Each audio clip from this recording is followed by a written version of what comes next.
बिस्मिल्लाहिर्रहमानिर्रहीम। अस्सलामु अलैकुम वरहमतुल्लाहि वबरकातुहू। आबिद राजा चैनल की तरफ से आज मैं अपने दोस्तों को बताऊंगा कि खाने का बर्तन किसके लिए इस्तगफार करता है।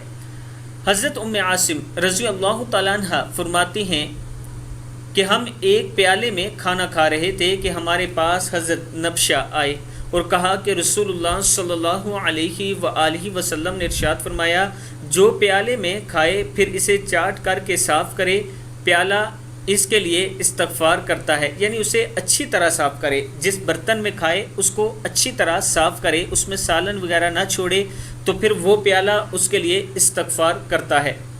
मैं अपने दोस्तों से गुजारिश करूंगा, ये वो छोटे छोटे अमल हैं जो हम डेली कर सकते हैं, और अगर आप इस नीयत से करेंगे कि रसूलुल्लाह सल्लल्लाहु अलैहि वसल्लम ने इसका हुक्म दिया, तो इंशाअल्लाह अल्लाह ताला आपको इसका अजर अज़ीम अता फ़रमाएगा और कल क़यामत के दिन रसूलुल्लाह सल्लल्लाहु अलैहि वसल्लम का पड़ोस अता फ़रमाएगा।